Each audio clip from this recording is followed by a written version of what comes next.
Poco ha reflexionado sobre las condiciones de la obra artística quien no admite que un género literario se agote.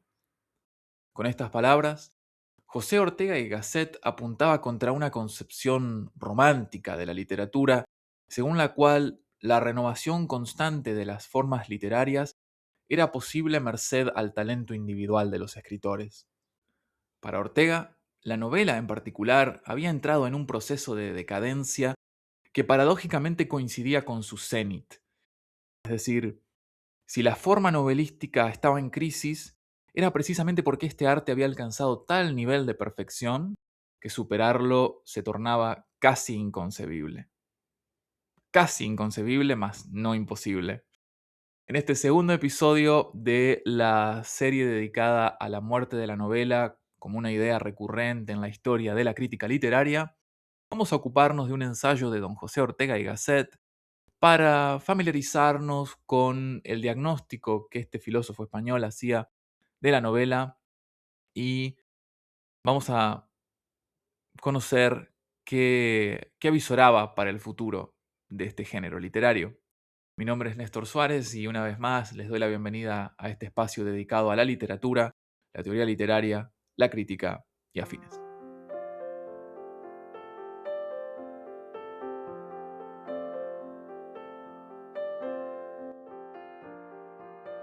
En su ensayo Ideas sobre la novela, publicado en 1925, José Ortega y Gasset advertía que los novelistas parecían haberse quedado sin temas para explorar. Si no era posible afirmar categóricamente que el género se hubiera agotado, sí se podía decir que escaseaba la materia. Haciendo gala de su erudición, Ortega nos recuerda el sentido etimológico del vocablo novela, término acuñado para distinguir a estos textos que se concebían como novedosos de los romances medievales y los textos de la antigüedad grecolatina. A comienzos del siglo XX, entiende Ortega, esta novedad se ha agotado. Sin embargo, nuestro ensayista rápidamente le resta importancia a este agotamiento, afirmando que, cito textualmente, la obra artística vive más de la forma que del material. Es decir, importan más los recursos utilizados y la destreza con la que uno los utiliza que el asunto que uno elige tratar. A manera de ejemplo, Ortega nos trae el caso de doña Emilia Pardo Bazán, una de las novelistas más prestigiosas de la España de entre siglos, y nos dice de una de sus novelas, sin nombrarla, sin decirnos cuál es el título, pero bueno, se refiere a una de las novelas de doña Emilia y nos dice que en ella, cito, se habla 100 veces de que uno de los personajes es muy gracioso, pero como no lo vemos hacer gracia ninguna, nos irrita. Es decir, la novela no debe aspirar a la alusión, sino a la presencia. En vez de tener al narrador diciéndonos una y otra vez que el personaje es gracioso, resulta mucho más efectivo verlo hacer reír a los demás o oírlo diciendo cosas ingeniosas. En este sentido, Ortega, con esa facilidad que tiene para el aforismo, consolida esta idea con una sentencia memorable que dice, donde las cosas están, huelga contarlas. Ortega insta a los novelistas a prestarle atención al arte pictórico para inspirarse en el impresionismo, que no nos presenta los objetos de manera precisa y acabada, sino que apela a nuestra percepción sensorial para que también nosotros participemos en el hecho estético. De la misma manera, los novelistas debían aspirar a crear tejidos narrativos donde los personajes no aparecieran como figuras terminadas y ontológicamente estáticas, sino que la literatura debía generar un efecto de inmediatez, de vitalidad, de modo tal que al leer fuéramos testigos del vivir de los personajes. Abordando el asunto desde una perspectiva histórica, Ortega traza unas coordenadas que van desde Balzac hasta Marcel Proust y constata que se ha producido un desplazamiento desde una novela asignada por un dominante narrativo hacia una novela donde lo que prima es la descripción, pero no la descripción en el sentido en el que la practicaba Pardo Bazán, sino una descripción signada por lo que Ortega llama la morosidad, una lentitud, una demora, una dilación en la construcción de los diálogos, en la construcción de los universos ficcionales, que si bien nos exigen una lectura atenta y minuciosa, también nos ofrecen como recompensa una experiencia de inmersión en el mundo ficcional. Y aquí Ortega utiliza una analogía muy interesante que es la del sueño y la vigilia. Si el mundo real es la vigilia, la literatura debe operar como el sueño, que nos permite sustraernos de la cotidianeidad, del tedio, de la grisura del día a día. Ortega y Gasset encuentra un autor modelo en Fyodor Dostoyevsky. Para empezar, las novelas del autor ruso suelen ser muy extensas, mucho más extensas de lo que la complejidad de sus tramas parecería requerir.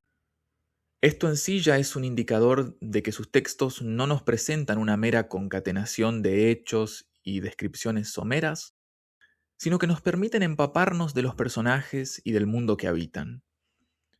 Esto se logra en buena medida gracias a los largos diálogos, donde vamos conociendo distintas aristas de las figuras y donde se genera la impresión de que ellas se mueven con cierta independencia respecto del narrador, puesto que se muestran complejas y contradictorias. Y aquí Ortega realiza una observación que es muy importante para su análisis. Nos dice que en los textos de Dostoyevsky el personaje, y cito textualmente, se escapa en una encrucijada de datos contradictorios, y esto que viene lo subrayo, como ocurre con el prójimo, como ocurre con el prójimo en la vida real. ¿Y por qué es tan importante esta observación? Porque nuestro ensayista, demostrándonos su honda erudición y la suspicacia que tenía para observar la actualidad, asegura que la novela se ha rezagado respecto de la psicología en cuanto a disciplina y respecto de la sofisticación que la psicología les ha permitido alcanzar a los lectores. Es decir, Ortega tiene en mente a un lector que tiene las herramientas para abordar la interioridad de los personajes y por lo tanto los novelistas deben estar a la altura de las exigencias de estos nuevos lectores. No se trata, sin embargo, de descartar por completo la importancia de la trama, cosa que implica también ciertos riesgos. Para advertir sobre los peligros de subestimar la relevancia del asunto narrativo, Ortega apunta contra Marcel Proust, afirmando que en su obra se extrema hasta la más superlativa exageración el carácter no dramático de la novela. Proust renuncia del todo a arrebatar al lector mediante el dinamismo de una acción y le deja en una actitud puramente contemplativa. A los efectos de ilustrar el carácter esencial que, a pesar de todo, sigue teniendo la trama, Ortega recurre a una metáfora muy eficaz. La trama es el hilo en un collar de perlas. La gracia y la belleza del accesorio radican en las esferas de nácar, sí, pero sin un hilo que las una, no hay collar posible. De la misma manera, la novela moderna no puede prescindir de la trama, puesto que ésta es ese hilo discreto que ordena y le confiere coherencia a esa contemplación morosa de la experiencia humana que la novela debe presentar. Con este criterio, un texto como En busca del tiempo perdido puede resultar interesante e innovador desde un punto de vista técnico, pero para Ortega, a Proust se le ha ido un poco la mano. Para finalizar, me parece pertinente pensar este ensayo, Ideas sobre la novela, que recordemos data del año 1925, en diálogo con el ensayo de Amy Levy que abordamos en el primer episodio. Recordarán ustedes que se titulaba La nueva escuela americana de ficción y data del año 1884, es decir, fue publicado 41 años antes que el texto de Ortega. Los autores coinciden en que entre los novelistas hay una tendencia hacia el realismo psicológico. Levy, sin embargo, tenía una valoración muy negativa de esta tendencia y de hecho ella anunciaba la muerte de la novela en caso de que los novelistas no volvieran a priorizar el asunto, el material, el tema. Ortega, por el contrario, si bien constata lo mismo que Levy, lo celebra. Para Ortega, la muerte de la novela vendría de la mano de una obstinación en buscar nuevos asuntos. Es decir, la obra artística vive más de la forma que del material para Ortega. Es muy interesante cómo ambos autores ven lo mismo, pero llegan a conclusiones diametralmente opuestas. Recordarán también que había un segundo reproche que Levy le hacía a Henry James, William Dean Howells y otros autores de lo que ella llamaba la nueva escuela americana de ficción, y es que estos autores se ocupaban de cosas triviales. Ortega, por el contrario, valora que los escritores hablen de cosas triviales y, de hecho, nos plantea, una vez más haciendo gala de ese talento para el aforismo, nos plantea una pregunta retórica sumamente interesante que es: ¿qué otra cosa es nuestra vida sino una gigantesca síntesis de nimiedades? Muchas gracias por acompañarme en este segundo episodio. En el tercer y último encuentro vamos a hablar de un ensayo de Lionel Trilling, un crítico estadounidense que ha tenido una gran influencia en los debates en torno a la cuestión de la novela, desde que publicara este artículo en 1948 hasta la actualidad.